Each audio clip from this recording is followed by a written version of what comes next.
Hi guys!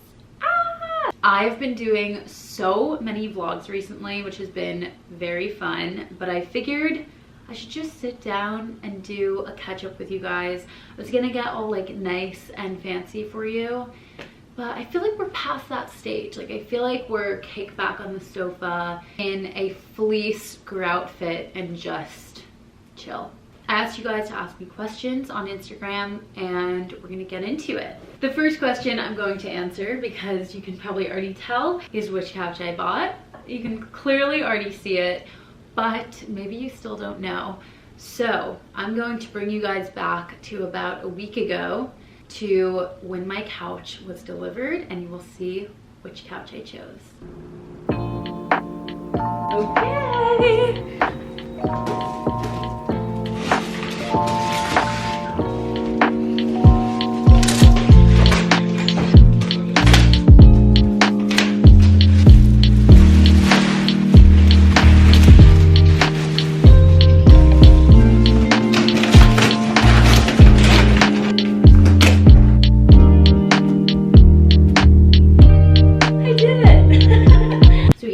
It's a week later. I'm very happy with this couch.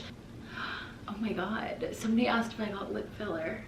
I'm honored. I did not. All right, somebody asked how to not feel awkward doing things on your own and being independent in daily life. Okay, so I think there's certain things that like just don't really feel awkward, at least for me, like running errands or doing work at a coffee shop. But some things definitely do, like, I don't know, sitting at a restaurant by yourself, or I don't know, maybe going to a class or a workout class can be intimidating if it's something you've never done before. And this is always what I try to tell myself, and it helps, so I hope it helps you, is literally no one cares. No one is paying attention. Being alone is not a weird thing. It's something that everyone does just by existing. It's always like talk in your head that makes it uncomfortable. So whenever I'm doing things that make me anxious, especially when I'm doing things alone, like the voices in my head, like grocery shopping for some reason kind of makes me anxious being in the store now that I think about it.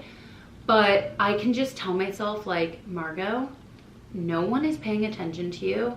You're not doing anything groundbreaking and it's fine. You're fine, everyone's chilling, and it actually makes me feel a lot better after. So I think if you're in a situation that feels uncomfortable, that you're alone, just kind of like take yourself out of your body and look at yourself and say, huh, there's literally nothing wrong with this. And it's pretty cool that I'm doing this alone. So somebody asked thoughts about moving back home after graduating college. I'm debating if it's a good idea. So I lived at home for 9 months after graduating because it was the pandemic. I was not planning on doing so, but I will say that looking back, I am so grateful for that time at home. I actually talked about a lot of this in a podcast, so I'm just gonna link it in the description so you can hear my full thoughts. I actually had a conversation with my parents kind of about this question. Okay, this is an interesting question, and thoughts may vary on this, and I'm curious to hear your guys' thoughts, but the question is, do men change? Do people change? In my opinion, yes, of course people can change. However, it is not up to us to wait for or ask people to change. I have been in friendships and relationships and family situations where it feels like you need somebody to change in order for your relationship to serve or for them to be a better, happier person. And at the end of the day, it's completely up to that person. And a lot of times, like, all of the things going on in their lives are the reason why they are acting the way that they are, saying the things that they're saying, and it's probably not going to change anytime soon because of you. I guess it depends how long you're willing to wait, but I think if you're in a relationship that isn't serving you, regardless of what that relationship looks like, then you have to move on and hope for the other person's sake that they're able to change or bring different qualities into their next relationship or friendship or whatever.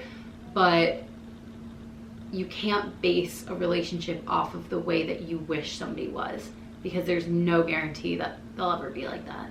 Okay, somebody asked how to not feel awkward or self-absorbed when journaling. I love this question because honestly, journaling should feel like both of those things. Like, I always find that my most productive journaling sessions are when it feels the most uncomfortable. I think the tone of this question is that there's self-judgment, which that you kind of just have to leave out of it, because again, you're the one imposing that upon yourself. So if you believe that journaling is something that's going to help you and help you show up for the people around you and for yourself and for your space, then there's nothing selfish about that. In fact, you're doing everyone a favor, but it should feel like self-absorbed. And of course there's like, that sounds negative, but taking time for yourself, being selfish, thinking about yourself, thinking how you interact with the world and the people around you is one of the most beneficial things that you can do. And another question is, what are you passionate about? I'm passionate about journaling and helping people journal, and understand that it can be messy, it can look different every day. You can be a really active journaler one day and not pick up the book for 3 weeks, and it's totally fine. Just leave the judgment kind of out of it, and when you sit down, just take what you need and show up for yourself. And there's nothing like negative or bad about that, and it's totally fine if it feels awkward and selfish. Next question is, what furniture pieces are you currently shopping for to decorate your new apartment? And I have 2 things I'm really excited to show you. So obviously I just got the couch, but I picked up some glassware I'm going to show you because I think it's just divine and beautiful. And I just got a new rug. So if you stay tuned to the end of this video, I'm going to unravel the rug and we'll see what it looks like. I'm kind of nervous. The color looks a little bit off for what I wanted, but stay tuned. But I'm going to show you the glassware right now. I got these in Greenpoint. I forget what the name is, but I will put it here. These were $6 each, and I got 4 of them, so it's a set. I actually was inspired because recently I went to a restaurant with my girlfriends and I got a martini, and it was in a similar glass to this. I don't know if you can call this a gimlet, maybe not, but like a few days later I went to the store and I ended up seeing something really similar, and I loved it in the restaurant. That restaurant was called Altro Paradiso. It was amazing. Recommend you go there. Stay tuned to see the rug. So the hot question, are you and Zan planning on moving together anytime soon? Guys, I thought I've talked about this before, but maybe I haven't because I always get questions on it, so clearly it's on me. But Santori's moving back to England in July indefinitely, so we're gonna be doing long distance. So to answer your question, no, we don't have any plans of moving in together. We're kind of just gonna see where work takes us, where life takes us, and go from there, but we don't have any like set plans of moving in together. You can look forward to some vlogs visiting him in England in a beautiful corner of the world, but no, we're not living together. All right, I love this question. It is how to stay busy with happy and healthy activities. I have honestly been having so much fun recently, just like doing fun things that I haven't done before. I've been going to sports games recently, which has been really fun. Half the time I don't know what's going on, but just being like around people with like good energy and cheering for a team is great. So I went to the Celtics recently, like 2 nights ago with my dad, and I also went to a Leafs game. It was a Leafs versus Devils game. Zan is a Canadian citizen, so he's a Leafs fan. So we had a lot of fun at that game. I vlogged a bit, so roll the clips.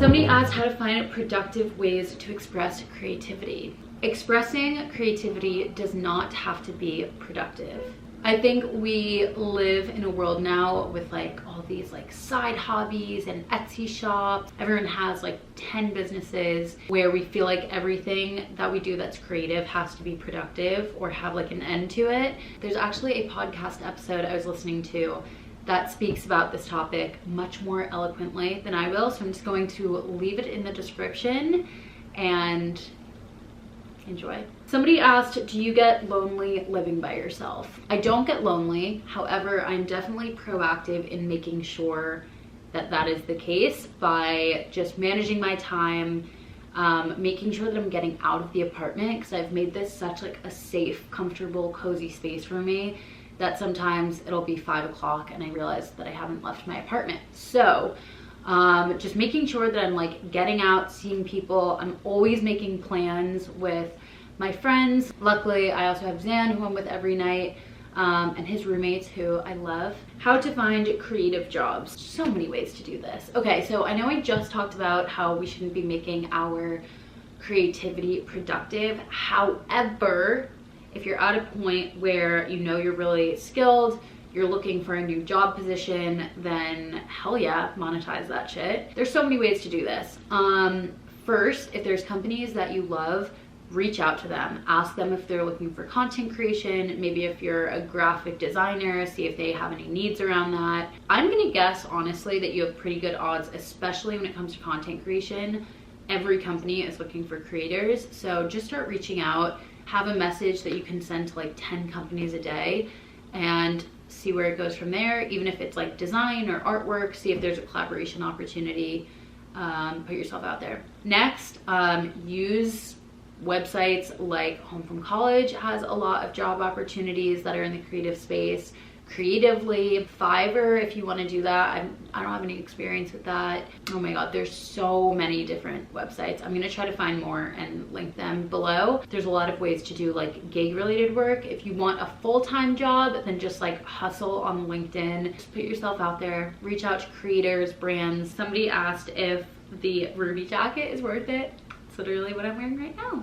Definitely worth it. Okay, that was so fun. I'm very comfy on this couch. I'm gonna link it below if you guys want to be twinsies. It's time for the rug reveal. I'm nervous, guys. I don't know if I'm gonna like it. It looks really yellow, but there's only one way to find out. I'm listening to the Julia Fox Call Her Daddy episode right now. Your moment, like that was like